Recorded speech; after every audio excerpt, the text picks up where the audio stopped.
All right. Hey guys, Ryan here. Give me a quick shout out. Let me know if you can hear me and you can see the screen. Awesome. Hey George. Hey Andrew. Great. All right, guys. I am excited today. We have Robert Hodri. Did I say the last name correctly? Hodri? Yeah, that's fine. Yeah. Great. And so he is an environment artist over at id Software. I saw his work and I knew you guys needed to meet him and we needed to have this conversation and talk about his work and about what he does. So if you've got questions, push them through as you need in the chat wherever that's available, or wait for the Q&A if you're watching this live. And Robert, thanks so much for joining. Oh, thanks for having me. Yeah. All right, so why don't we start and tell us what you do now. I'm currently still an environment artist at Software, so they call them world builders. So, but we are doing a lot of different things. So we don't have a dedicated prop team or texture artist. So the whole art team is basically one big group of environment artists, and we do a lot of different things from props, textures, and weapons, and yeah, everything that gets into the game, I guess. And you don't have that very often, especially in AAA games. You Yeah. have very dedicated people, groups, and at Crytek, for example, we had a group of vegetation artists and more of hard surface artists. Not saying that, of course, some people are better at sculpting, some are better at hard surface. Everybody has strengths, and so that's why, yeah, we're very flexible. So if you're good at hard surface, for example, I'm better at hard surface stuff than sculpting. So recently was working on a weapon, but I'm also doing a lot of layouts, world building, and yeah, whatever you're comfortable with, and you just can ask for, hey, can I work on this and that? And that's a good thing about having a small team. We are not really that big. I think right now, environment artists, how many are we? 20, 25? Mm. And yeah, that's pretty small for working on a AAA game. And we don't really outsource at all. Actually, we don't outsource at all. Yeah, Really? No that's all. outsourcing at all? No, not really. No, we have two character artists, Mm-hmm. outsourcing contractors. Yeah. But that's it. I mean, all props, everything is done in-house. We have machine games helping out with concepts a little bit right now. Mm-hmm. So we are, yeah, because we are within the ZeniMax family, so we are helping out with other projects. Like we were also helping out for Wolfenstein 2 for how long was it? Half a year or so. And yeah, so basically the programmers, our team, and I think Arcane, Austin also helped out a little bit. Yeah, whenever they need to ship a game, you have your deadline, your date, when the game needs to ship, and when you see, oh, okay, or we're a little bit behind, so that's when some other studios can help out, which is actually really great. So you always have the opportunity to work on a lot of different projects. So it was Why, kind of nice. Huh? why don't we head over to your portfolio so everybody can see your work? Oh yeah, sorry. Okay, and Uh, yeah. how do you train for a position like that? So you're telling me that inside environment arts and inside that art department, there's not like somebody who specializes in guns. There's not somebody who specializes in hard surface, even though their skills might be there. So how do you train for that? Um, well, maybe I was a little bit wrong about it. I mean, we have one dedicated weapon artist right now, Okay, one. Yep. and we used to have a prop team. They were doing all the props from hard surface, organic stuff. Mm-hmm. But now we kind of switched or changed our workflow, and everybody's doing everything right now. Mm-hmm. But yeah, how do you train for that? I mean, first off, you need to know what you enjoy the most. So if you don't like hard surface or weapons and all this, just don't focus on it.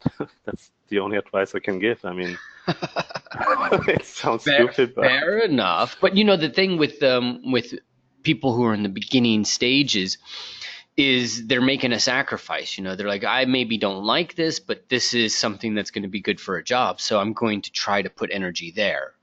There's that Yeah. transactional quality when we're just starting out, and maybe they don't know what they like. So Yeah, yeah. how do they how do they start to discover what and maybe how did you start to discover what you like? For me, it was a little bit different because it was such a long time ago when I Hmm. started.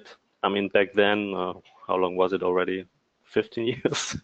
It was different because you had kind of companies release their SDK. You could mess around with editors, and I started basically in the modding community Mm. for Quake 3. I was releasing levels like here you can see some of the really old levels. Like this was one of my first levels I released for the modding community in Quake 3, and it was fun. So I basically started making multiplayer levels for this game, and yeah, so I got a couple of them, and I just published them online, released them. I wasn't really thinking about having a career in and as an environment artist or so. Hmm. I don't know, enjoyed making those levels. Not many people played them because they weren't that good, Yeah. but yeah, after a couple of levels, I don't know, after multiple levels, I switched over to some single player mods I released for Prey. Yeah. This one took quite a while to finish those. Like, I think in general for a multiplayer level, it took me between 2 and 4 weeks. And for single player levels, it was like half a year or so almost. And yeah, after I released stuff and people liked it, and then some other professional artists or designers approached me and asked me if I would be interested in working for their Yeah. company. And that kind of got me thinking, okay, maybe I could have this as a career. So, but I was still studying, so I first wanted to finish it and then kind of think about what to do. But at some point, I was like, okay, I can try it out and have this as a career. Yeah, but that was back in the day when, like just knowing software was a big deal, right? Yeah, yeah, it was And really diff. yeah, so I mean, this might be a good segue actually to Todd's question. And Todd, I think I'm going to ask this in a simple way now, and then we'll spend some time later seeing if we can unpack it. But now the question is, well, first let's ask this, because this is one of the things that we've heard a lot from people, and that's that if you're going to be an environment artist, you got to kind of be a 3D generalist to some extent. Do you agree with that or disagree? Yeah, I kind of agree. So, I mean, it's getting tougher, I would say, every day to be an environment artist. I mean, Hmm. it's not that hard to get a job. If your portfolio and work is good, it's really not that hard. Yeah. The tough part is just to have a good portfolio. Right. Yeah. So, That's like one of my teachers used to say, rocket science is not that hard, and I'm like, yeah, if you're a rocket scientist, but yeah. it's a little hard for some of us to get there. So, but so now that begs the question, like from your perspective, what do you look for in portfolios? And what are some of the things that kind of trigger you to say, hey, this person's on the right path, or hey, this person is on the wrong path and they got a long ways to go? Well, actually, I have a little article if somebody's Sweet. interested in. So I answer a lot of questions here. So just type in, I don't know, yeah, this title or so. Hmm. And I'm going through, okay, like questions, how to become an environment artist and all this.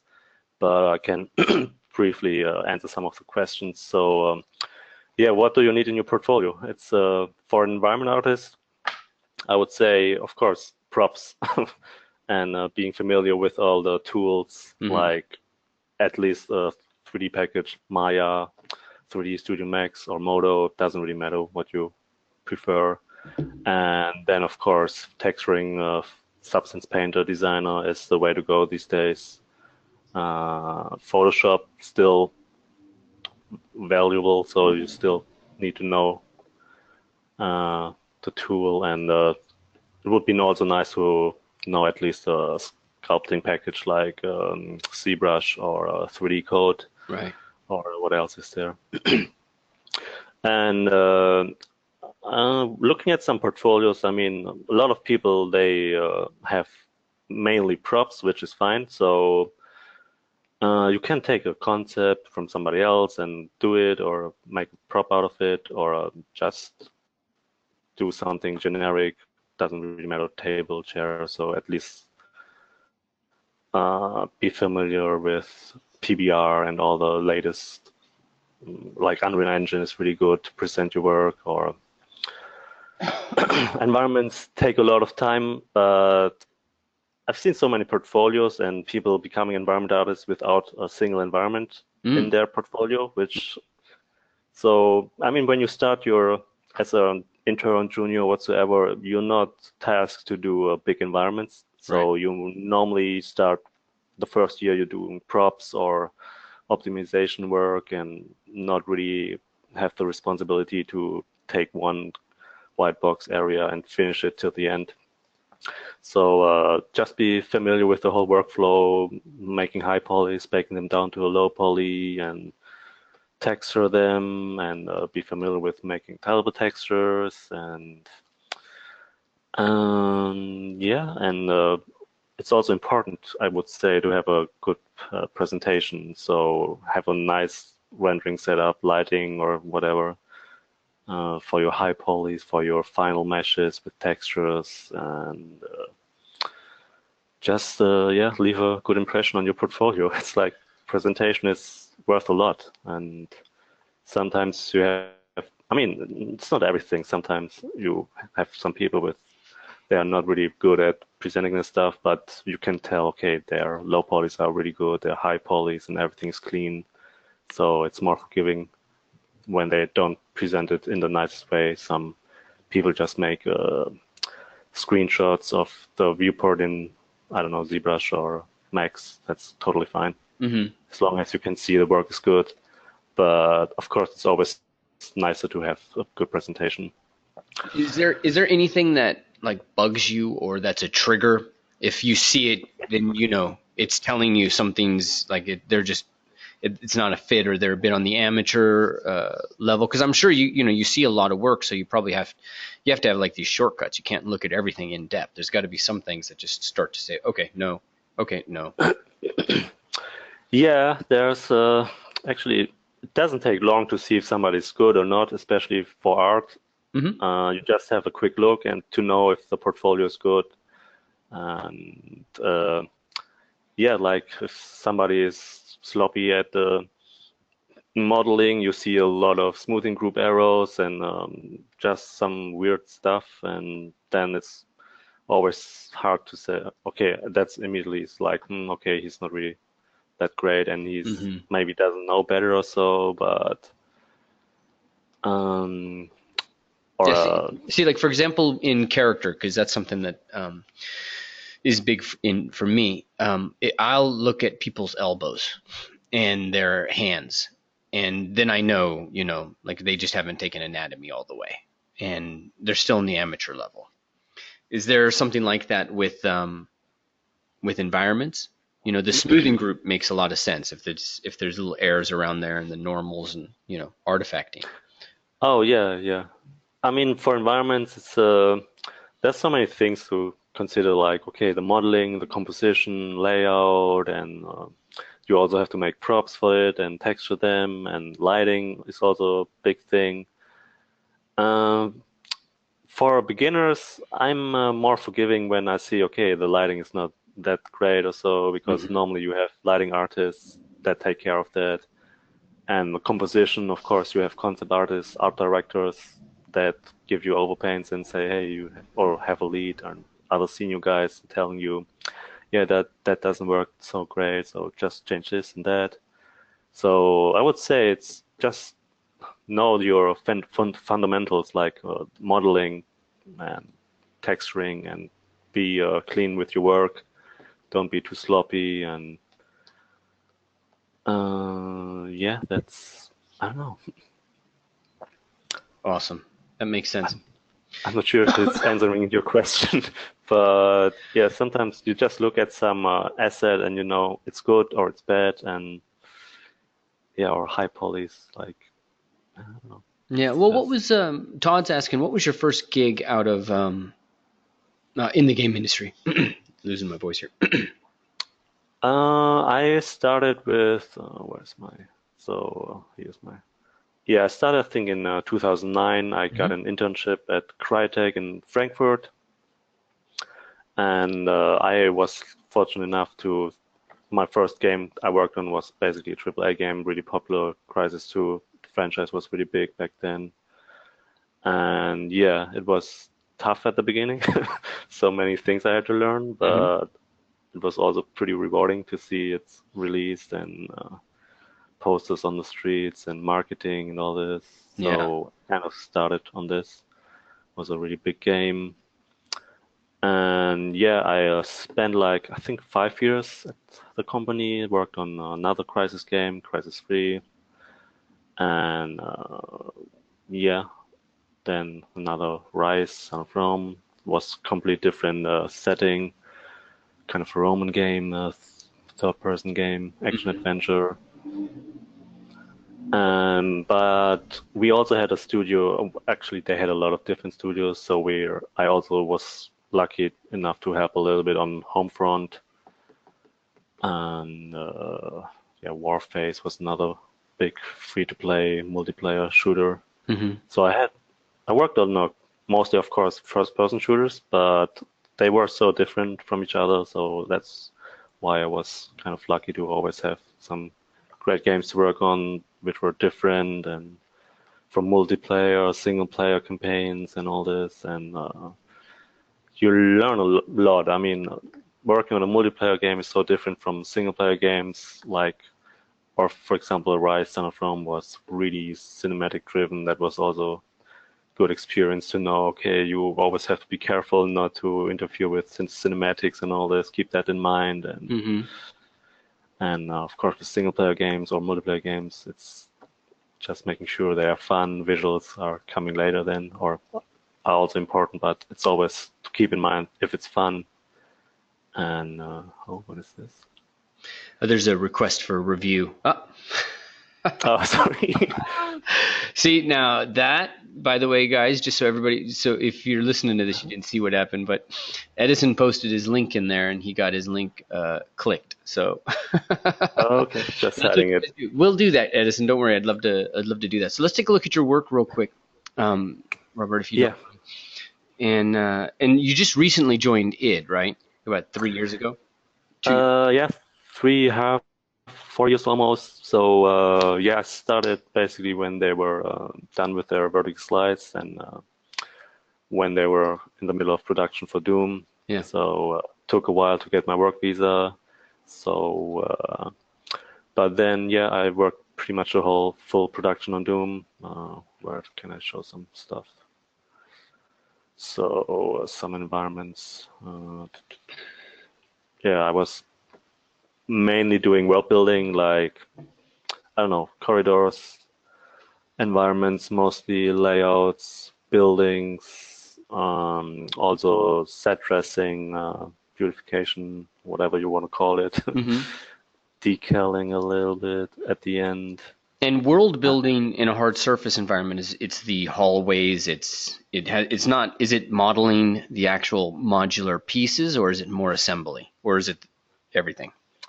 It's pretty much everything. So we get a block out from level designers and then a concept, and maybe I can show really quickly, like for this building. Oh, give me 1 second. Hmm.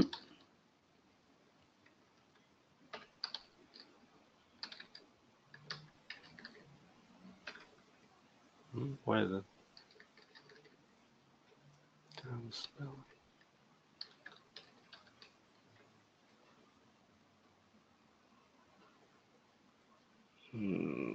Where is it? I'm not sure if it's on ArtStation. But yeah, normally we get a concept for everything because we're doing a lot of sci-fi and stylized stuff. So Hmm. for this building, I got a block out and then overpaint, and then I started detailing it, and it's basically how we work. So it's So, not. so you start with the concept and the concept came with a 3D block out, right? Depends. I mean, most. concept artists these days, they also do a quick block out in Maya or SketchUp or whatever they use. And that's really helpful for us as a world builder. So you can use their block out, the proportions are always there. You don't have to figure out too many things.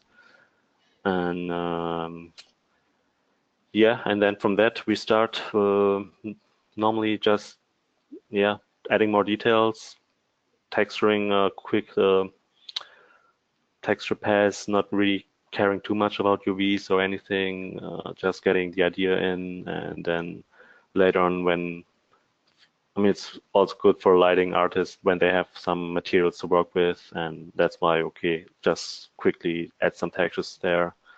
But later on, when everything gets into the polishing phase, you're doing your UVs and everything correct and making sure everything is nice. And yeah, but after we're doing a first art pass, normally you get another overpaint and with more detailing passes and all this, and then polish. And it's kind of a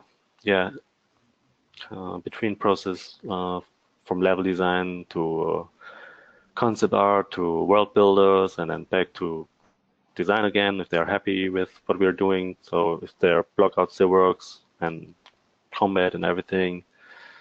And yeah, so that's. So is it fair to say that there's definitely some overlap between the world building and the concept? So they get you the basic, you start building and putting your details in at the same time that they're painting and putting theirs in? Or do you have to wait to get stuff from them? Well, normally, the level designers block something out. Sometimes they don't even know. Like for multiplayers, actually multiplayer was a bit different, but single player they just do some block outs that work well, are fun, and then concept artists go over and do overpaints, what it could be, and then we as a world builder do our art stuff and even quick lighting passes, and then we get another overpaint, and but we always try to stick to the block outs. That's the main important thing, I would say, is like don't change the block out too much. Always talk to your level designer if it's okay to make those art changes. It will change a little bit the block out. Most of the time they're okay with it, but yeah, so just make sure you're not going crazy and adding too much stuff in the player path and all this. Are you doing lighting at this stage too? Normally, you can do it if you want to do it, I would say. It helps a lot. So just throw in quick lights, and like here in this example, I was doing like placing some lights where I would love to have them, like here. And then later on, the lighting artists, they just look at it and you can talk to them. Hey, it would be cool to have maybe lights here, there, or have this color theme. Most of the time they have a lighting chart for every level, so they know already, okay, this level needs to have this kind of mood, like more cold industrial or warm and whatever. But yeah, for me, it also helps to work with when I know, okay, I'm placing lights here, so I can add more details in that area. Think, as a world builder, or environment artist, you kind of do a little bit of everything. Yeah. And yeah, like that's kind of exciting. You think about gameplay, lighting, and where all your particles and textures and where to put all your details. It's always important to not spend too much time or energy on details that the player would probably never see or just run by. So you always want to make sure, okay, people will actually see it. So much is involved in this. Oh yeah, that's why it takes so long. For some environments, that's kind of a little bit of a frustrating thing. I don't know, it's easier when you're just making a prop. Okay, I spend maybe a couple of days, couple of weeks, and then it's done. And you finish the texturing, everything, you can present it in a nice way. But with environments, it's like from the beginning of production till you can only, like, I don't know, you see it's like it can take a couple of months before you have a lighting pass and looks nicer. You always work in rough blockouts, proxy Hmm. meshes. Everything is not really nice and detailed. And for an artist, you always want to, I don't know, go ahead and already do a detail pass and everything, but you always have to wait a little bit and okay, make sure blockout works, and maybe even later on there will be design changes, and that's why you start with proxy meshes, blockouts, and then after it's getting reviewed and everybody's fine with it, then you start adding a little bit more details, but it's still not that nice looking or mostly gray boxes. Textures are not really that maybe finish or so, but Hmm. uh, can it's really time consuming. And Yeah, how do you deal with the overwhelm? Because I'm sure it gets overwhelming at times, right? Just so much and it never ends. yeah, sometimes it can be really overwhelming. I mean, you get a block out, you don't know what to do. It's all kind of crazy. And you get an area to work on, and it's all like with multiplayer, for example. You have a block out, and yeah, and, okay, you get a concept and you know where it's going, Yeah. but still, then you think about, okay, how do I work on this in a most efficient way? So because you don't want to spend too much time on unique meshes, so you always have to think, okay, how can I break this up with modulars, uh, kit pieces, and how can I be more efficient? Because I know, for example, Rage is a good example with the mega texture. Everything was kind of unique, and that's why it was so time consuming to finish the game. And but yeah, sometimes, I mean, that's what most companies are doing. They have modular pieces, kit sets, and of course, they also have unique meshes, areas, especially for multiplayer. You can't really have it's more flex, or actually it's easier to sometimes make it more unique because the areas are so small, and like this area here, it's a little not really modular. Everything is kind of unique because the layout was so crazy and always different, so it was kind of hard to make modules out of that, and especially when it's the areas are smaller, like open world games or so, or bigger game areas, it's easier to just place your modules. That's That actually makes sense. an interesting point. So you're saying in some cases, modularity just doesn't work? Really depends. Like here's a good example with modularity and unique meshes. So Hmm. like all those pillars, all those elements, archways, they are all modular pieces. Yeah. And it was really fast, like those pillars here, the floors, everything. You can see it's modular and it's really fast to place everything. Yeah. But or here everything kind of modular. But it also depends on the style, I would say. Sometimes, Hmm. like as I said, this example here, the whole terrain is kind of unique mesh because yeah, it was just because the layout was kind of a little bit different, crazy. Um, what else? Modularity. Mm, yeah, really depends on. I mean, Do you have an example where there was more unique meshes than modules? yeah. I mean, for Doom 2016, we kind of all those corridors areas they were really unique. Oh, okay. Sometimes a little bit time consuming. Uh-huh. So like here in this, you can tell, okay, it's not really built up in a modular way. Right. And where else? Well, you spend a lot of time in the hallways in Doom, and especially with the lighting and the all of that. So, Yeah, I mean, we could have probably built it a little bit smarter with more modules, kits, and all this. hmm. But in the end, I think it kind of got every corridor had a little bit of a unique look, maybe a little, yeah. So Is there a, I penalty for that? Well, it takes a little bit longer, I would say. Longer to So produce, but so that like it's more of an investment for the studio in terms of the artist time, right? yeah, I'm not against modularity. It's really can save a lot of time, but of course you can then always tell, okay, some corridors I mean, corridors are not that important in games anyway. Hmm. Most of the time they are just generic corridors, so Yeah. you can have them in a modular way. But you always also have like big vistas or epic moments, and they kind of tend to be more unique. So that's why, like here also another corridor, pretty modular, and yeah, for corridors, I would say it makes sense to make them more modular. Hmm. Um, what else? That's pretty cool to hear though, because we hear a lot about modularity.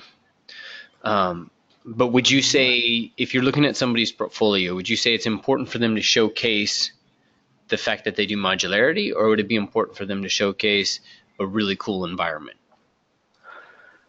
Well, I mean, when you're reviewing portfolios for candidates you want to hire, it's always kind of a plus, I would say, if they work in a smart way. Hmm. So if they have an environment and you can see, okay, they had their modules, they build it in a very smart way, they don't make the mistake of having everything unique. It's always a plus, I would say. So they Okay. think about before they start working, which is always good. But there's nothing wrong about it.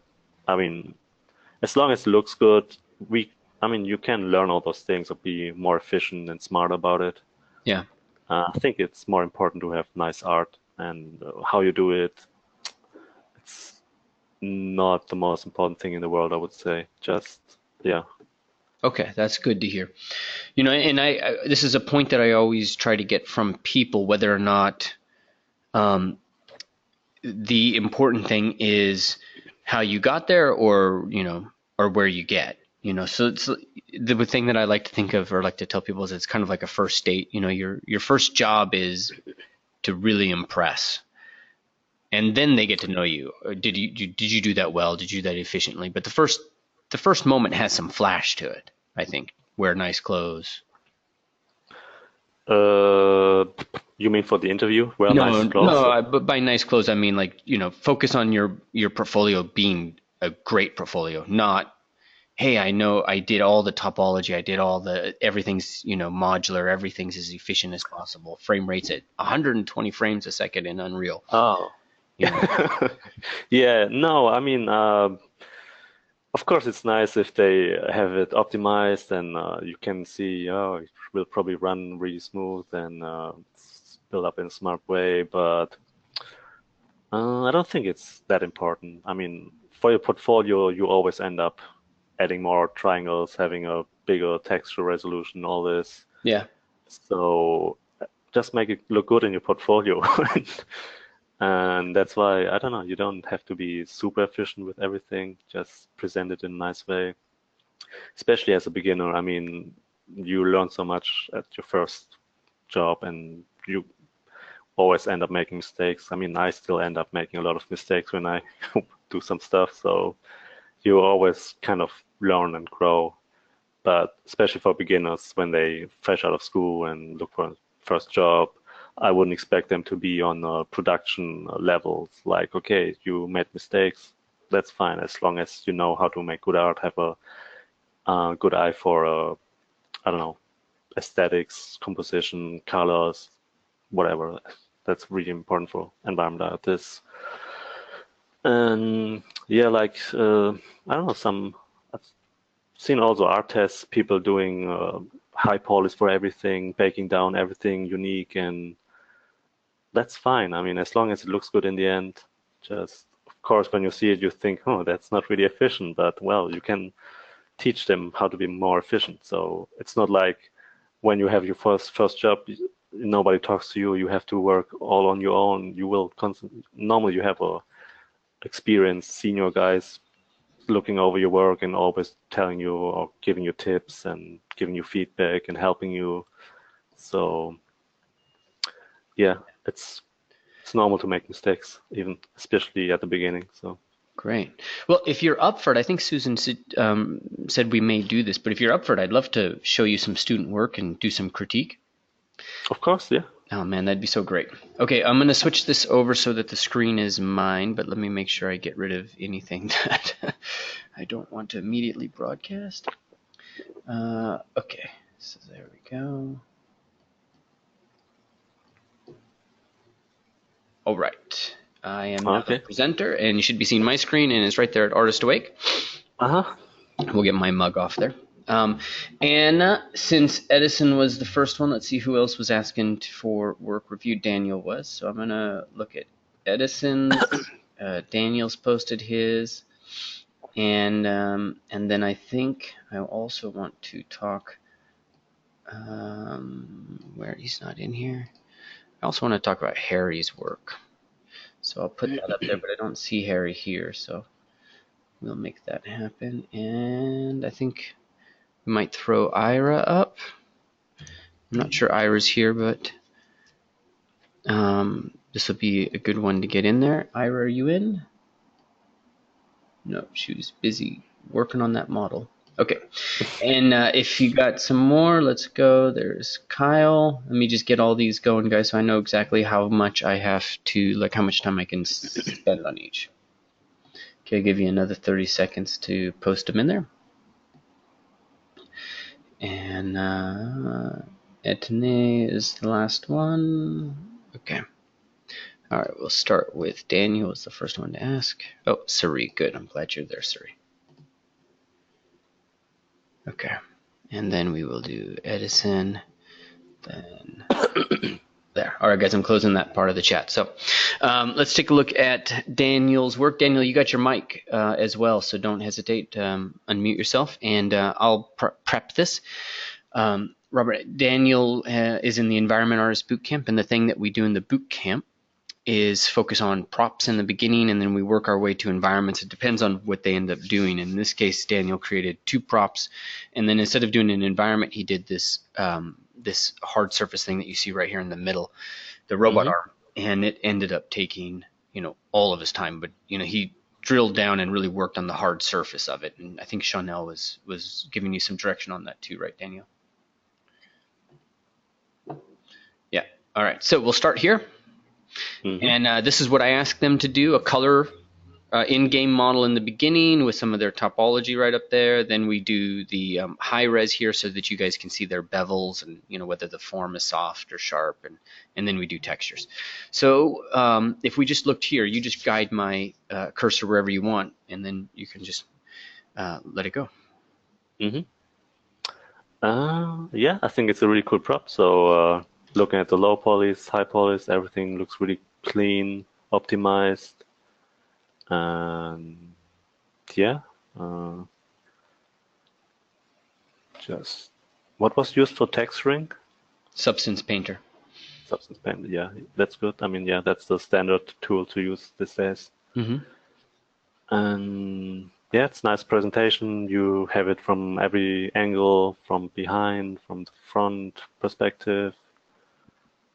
And it's also nice to see some more standout props, like, okay, looking at tables and chairs is not exciting, so it's nice to see your more slot machines. Okay, you've seen them sometimes, but not that often in portfolios, so it's always nice to have props that stand out a little bit from the mass. And yeah, cool. Textures look good. So all right, I'm gonna nice prop. Thank you. I'm going to move a little fast, guys. I'm going to look at another one. And so this is the same thing, low res. I think he changed his presentation here, so it looks like that's the low res. You'll have to tell me, Daniel. Low res, high res. But this should be the in-game render one right here. Yeah, it's not that low res, but more of a mid-low. Yeah, is this the high poly or back down low poly, or? He says it's the mid. Yeah, exactly. It's the mid level actually. Yeah. Yeah, it's pretty nice actually. Nice presentation. So yeah, I don't see any errors. Nothing wrong. Looks really nice. Okay, I'm going to go to this next one, and then I'm going to ask a specific question on this. So in this, is there anything about this that screams amateur to you? That just you see it and you're like, this is what would maybe stop me from hiring you. And Daniel's saying this is just the high res. So I tell you what, Daniel, because that's just the high res. I'm going to switch back over here. And Robert, is there anything about this that hits you as a little amateur, or is it all pretty reasonable? Not really. I would say, I mean, it's definitely not amateurish. So the high poly is nice. No baking arrows. Smoothing is all correct and right. Texturing looks also fine. I mean, texturing is also, you can maybe spend, I don't know, add more scratches here and there and make it a little more grimy or whatever. But Yeah, I think it's a really cool prop. So definitely shows he knows what he's doing, and that's what you're looking for when you hire interns or juniors. cool. So he knows the whole process. Sure, I mean, presentation, lighting, sometimes, I don't know, for me it's not that important. So you can also have flat shading as long as I can see everything. Sometimes people kind of hide their assets in really dark, moody renderings, but here you can see everything. The only thing that I'm not sure what's going on is here in this area. Which Now area? looking at it, I'm not seeing your cursor. here with the checkpot in the middle, down there, that looks a little bit funky, but could also be the lighting. The But reflection or something. yeah, I don't Yeah. know what's going on there, but Okay. that's not too bad. I mean, you always see, even with professional artists having lots of experience, you always sometimes see a little here and there some errors, but that's not that bad. I mean, Okay. it's long, yeah. It's a really good model, efficient, and Cool. All right. Let's head over to Edison. Edison, do you have your? We'll start with the. This is the project that he's doing in the boot camp, and Mhm. Edison, I want him to see your. Absolutely, Daniel. Okay, so we'll start here and go from there. And this is, yeah, this is the iRay render. Pretty sweet, huh? Oh yeah, yeah. All those details are really nice. Uh-huh. That chord looks amazing. Yeah. Yeah, that's what I'm talking about. I mean, you could also make a generic, simple telephone, but in this case, you have some really old, cool-looking one, and with all those nice ornaments and stylized and all. Just yeah, it stands out from other portfolios I've seen, which is really nice. Cool. And so we asked him to put it in a scene. So he put this together pretty quick. I think this is just a day or two to get this scene in the background. But there we go. So that's the high res. There's the low res. Hmm. And a lot of polys in that chord, obviously. Yeah, which And the is not map. too bad. I mean, yeah, Cool. no, that looks really good. I mean, yeah, that's Okay, great. Let me head over, though. I do want to look at the current project. I don't know if you necessarily want him to see that, Edison. I know it's not up to where you are right now, but um, so he's in progress on this, been in progress and working and busting his butt for a while, doing modularity and all of that. So he's been doing these like test scenes hmm. to make this. So I show you this, and then I want to just show you the final product, or not the final, but the one where he's at now, and just just like what are two or three things that right off the bat you think he needs to address? Well, this is an example where modularity is obviously important. Hmm. So that's why I think it would be cool if he would also post the way he worked on and have different shots of the modules he's Okay. using. Yeah, he's got those. So yeah, that's cool then. Yeah, Great. and I mean it's nice, of course, but maybe also add some props down there or so, or just have a little bit more. Because looking at it, it's just a generic boxy looking building. Hmm. So you could probably, I don't know, invest a little bit with some props and put them on the floor, on the ground or so, or give it a little bit more life. How to Right. say? not saying that's a bad looking building or so. It's just I've seen so many brick buildings in portfolios already. Yeah. I mean, it's sure it's a different style, but still it's just generic blocky building. So set So dressing is probably going to be a big thing for him to do. Make sure he's. yeah, I mean, I would probably spend a little bit more time and have a kind of little environment piece or so, Uh-huh. because it doesn't take long. You can just have a little corner piece and add some benches and Yeah. something. Just as I said, it's a little. It's hard to stand out from the mass with just generic buildings. Mm-hmm. So it's not saying it's bad. I sound a little bit harsh, sorry.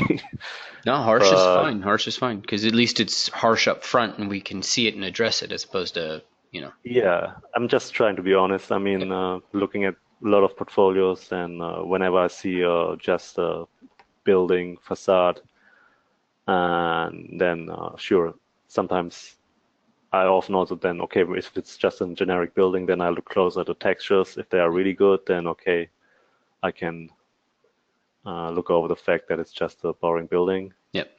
And but yeah, I mean, like when you make a building or so, like with this little ornaments he has on the top, they are nice.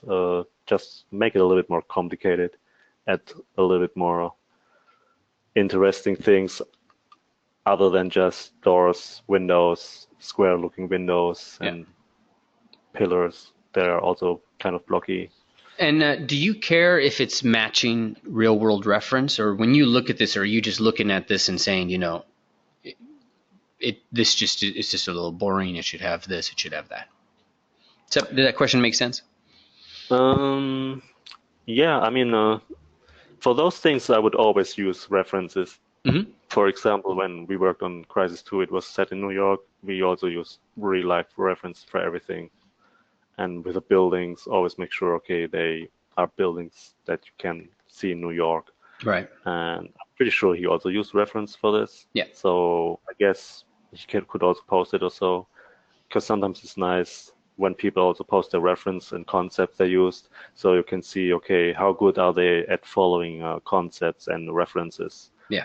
Because that's when you start, you normally always, or yeah, it depends on how big your team is, but normally you get a concept and you work off this concept. And of course, the directors and leads, they want to see you follow that concept.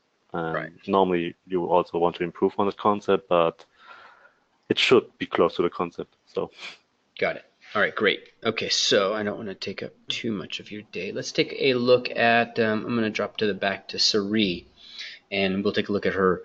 I don't even know what this is called, but this is what's this called, Surrey? Leather saddle bag, something of that nature.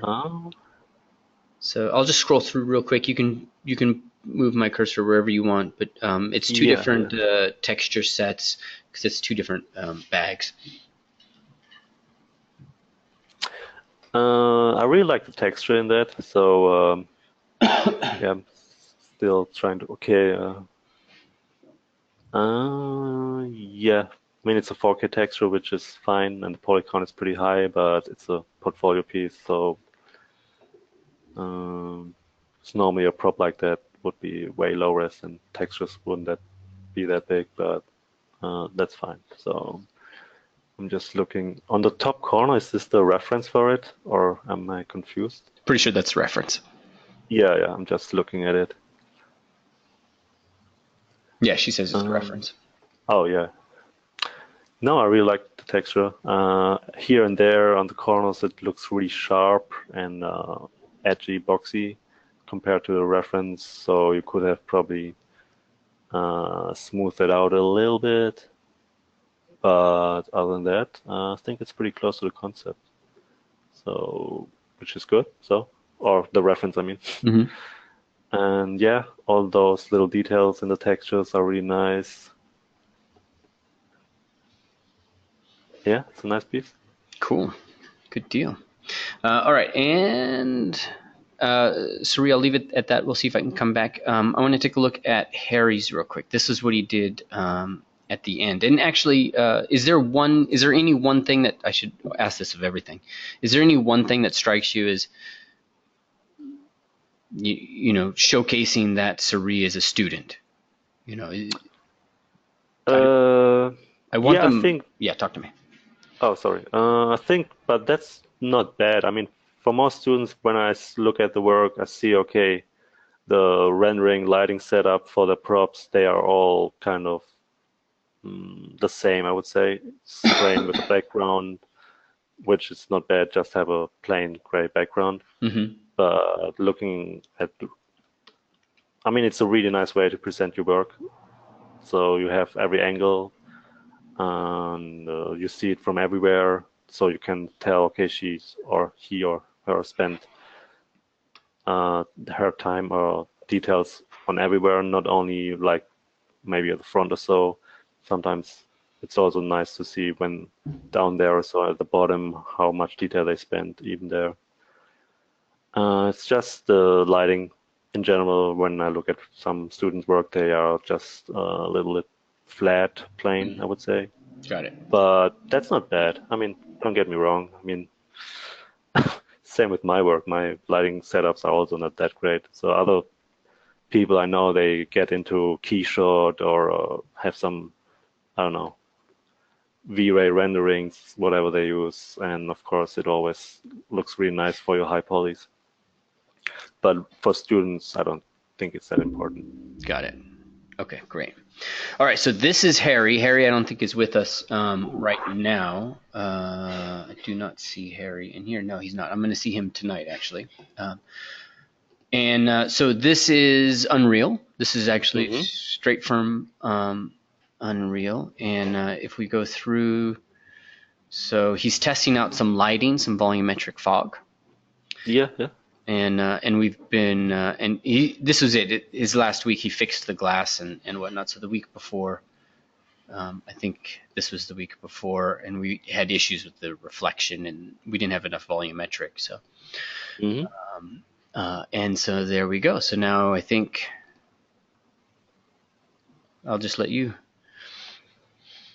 I think it's really cool. So it's a really interesting area. Hmm. So a lot of details on the ground, grime, dirt, and the lighting's cool, and the little details he placed with the what is this? With the pictures on the walls and Hmm. that's I mean, you don't always have to make the most complicated scene in the world. Right. Sometimes, yeah, you can have a simple scene and spend more time with lighting and decorating it, and it's as long as it looks cool, that's important. Yeah. And I think that definitely looks good. So, That's great. And we totally built a kit for it, right? So he's got his uh, oh, well, these are the props. Let me see if I can go back to, yeah, there. So he's building his kits so that this that's is, great. Yeah. yeah. And where else is the, oh yeah, so we spent a lot of time trying to figure out exactly how to make that's work. There we It's go. always There's his nice. kit. Yeah, yeah, yeah, that's great. It's always good to see how somebody worked with specific things. Okay, how did they break it up? And here you can see, okay, with the pieces he used, and did he use or reuse a lot of different things, or is it just one giant unique environment and Mhm. some prop shots and lighting, how everything comes together? That's pretty nice to see. Great. And is there any one thing that you think he could change just to kind of, increase his chances of a job? Because that's our primary thing. That's what I'm focused on. So, I mean, with environments, it's always a little bit tricky. You can always say, yeah, it's right. kind of hard to call an environment finished. You will always find, okay, I could spend more time here and there. Yeah. But at some point, you just have to say, yeah, I'm done with it and move over to a next thing. Because, yeah, you don't have all the time in the world, especially when you're looking for a job. You just, I would say, in your portfolio should, yeah. Okay. So would you say this definitely puts him in the realm of candidate for a junior environment art position, somebody that, a team could Uh, consider? yeah, definitely. I mean, Depends on, of course, what you're looking for. Yeah. So, I mean, you want to work for a sci-fi company like 343 Industries or making Right. Halo games or whatever, or you want to work on Western game, I don't know, it's hard to say, or stylized games. Yeah. So, because, yeah, it really depends on you. If you're more into kind of cartoony games or whatever, then I don't think you have He wants to great work chances. at Guerrilla Games. Oh, I see. Yeah, I mean, not saying, I mean, as long as your art is good, companies are interested in you, even if they have a different style. So as Hmm. long as you're interested in their style and you show you have a lot of different things in your portfolio. Cool. Great. Thank you. Uh, All right. Let's jump over to Kyle. And Kyle, is there a particular one you wanted me to look at? And the chest or the bookshelf? I would look at the chest. Chest. All right. And so this is the low res here at the top, I believe. And then we go down. I think there's some mix. That's the sculpt. Yeah, high poly. Low poly. Yeah, the only high poly is the non-painted one. Okay. There we go. um, yeah, just trying to compare it with the reference. Yeah. Um, looking at the texture. So in the reference, it looks like, is it wood or metal or looks It's an like, iron. oh, iron wood. I mean, you don't always Ironclad. have, yeah, you don't always have to stick one to your concept or reference, of course, so you can do your own thing. And like, I like the mix of wood and iron, so that's really nice touch. Cool. Just looking at the texture, think it, yeah, I don't know, hmm, how to say it. The wood looks maybe a little bit too clean or so, Hmm. but yeah, it's not too bad. Cool. Maybe I'm staring too long at the reference. Yeah, it different. I can see that, it's a darker, dirtier is what Yeah, you're responding to, I think, right? it's just, yeah, the the asset has quite a lot of contrast in the texture and the reference not, but Hmm. again, Yep. it's fine. I mean, Got it. All right, great. And quick look at this. I think the low poly he's putting right here in the center. Anything strike you as like amateur or something that's a problem for you? Just any one thing. uh, yeah, well, this might also sound a little bit harsh, but it's just, I don't know, really generic asset, and it's basically just boxes, and the texture is also quite noisy. Looks like just a photo texture slapped on it. You could probably give it a bit more life by adding maybe books or stuff on top of it, or just make it more interesting. But what I'm looking at right now is just a couple of boxes. Sorry, Got it. three. Great. Really Oh, So, directed. And yeah, there's nothing wrong with making shelves or tables, chairs, whatsoever. Just try to make them more interesting, I would say. got it. Or if you just want to keep it simple, spend time on the textures and really make great textures. But yeah, that's all right. Thank you. sorry. Yeah. Okay, Josh. Josh, do you have something specific you wanted him to see? Because I'm seeing mostly character. And while you're figuring that out, is there something? And do you have something in Artist Awake?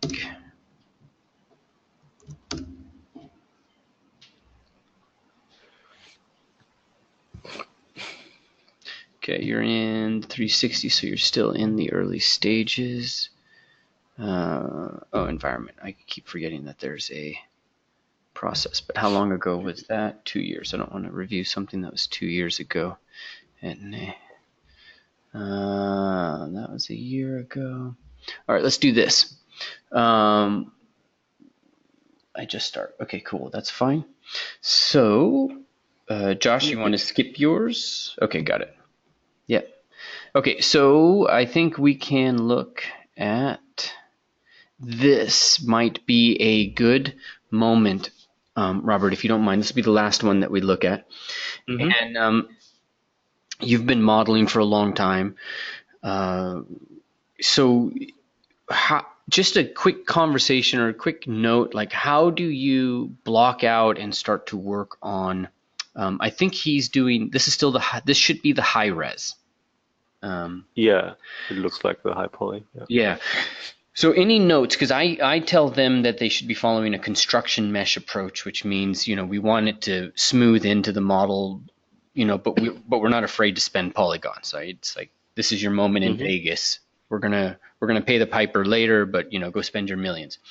But any comments or thoughts about, let's say, first his topology? Looks really clean. I mean, I don't see anything wrong with it. So the high poly itself, yeah, it's really nice. Okay. Do you do asymmetrical stuff early, or do you wait till that's at the end? Depends on the prop. I mean, looking at this, I would probably also keep the main part symmetrical at first, block everything out, detail it later, everything, and then yeah, the chord, it's all unique. And but then of course you'd break it up, this symmetry with a little bit, like those two strings left and right, they kind of still look a little bit symmetrical. And yeah, it's always sticking out when stuff is too symmetrical. Not saying it's bad here. I mean, the chord around it helps it a lot to break it up. But maybe even in this case, you could do a quick sculpting pass or so. I don't know. Depends on how much time you want to spend on it. But I think it's a nice high poly, yeah. So great. All right, Todd. Let me take a quick piece, and guys, I've got to get. Yes, actually. Thanks, Todd. I wanted to get some eyes on this because Todd's spent a lot of time kind of getting this thing together. So there's the low res. This is the end game. Glad you got this posted, Todd. And there you go. Pretty sweet. Yep, it definitely looks really good. Great. Now, what about these problems right here, where you see how he's kind of got right where my cursor is? Can you see my cursor? Yeah. See what you mean. Yeah. So are these problems that they need to address? How do you think about problems like that when somebody's at this stage? Looking at it, I mean, sure, you see it's the baking errors and UV. I should probably have a look at the UVs then, but for me, it's not the worst thing in the world. I mean, I can forgive when I see that. Okay, I just look at the other things like the textures, models, and all this. Like baking errors, that's even I still got so many baking errors when I'm making props. So it's always back and forward. So you go back, change some low poly stuff or UVs, and bake it again. Yeah. But the rest looks really fine, so that's why I don't think it's a big issue. Okay, good. Yeah, the rest he's got some serious depth to this texture. Yeah, I'm at this piece. I'm mainly looking at the texture, and it's really nice. So, and whenever you're making props like this, when you have metal or just make sure it's PBR correct and everything, and use latest tech and engines, because that helps a lot. So yeah. Great. All right. So, Robert, thank you so much for coming in here, for sharing your thoughts and your perspective on people's work, and for talking to us about yours. Yeah, no problem. It was really, really awesome to hear. And I love looking at your art station. It's just like an environment artist's dream. Just so many cool things. Thanks. All right. Well, say hi to Jason for me, and have a great rest of your day. Yeah, thanks for having me. And if anybody has any questions, don't hesitate to reach out to me on whatever outstation or yeah. Yep. Over there at Just let ArtStation, me. everything's in his. I think it's all on your about page, right? Yeah, contact information or so, or Yep. yeah. All right. Great. Robert, thanks so much. Okay, thanks. Have a great day. You too. Thanks everybody for joining, and for the character guys, I will see you guys in that course in just a second. All right. Ciao. See you. Bye. Bye.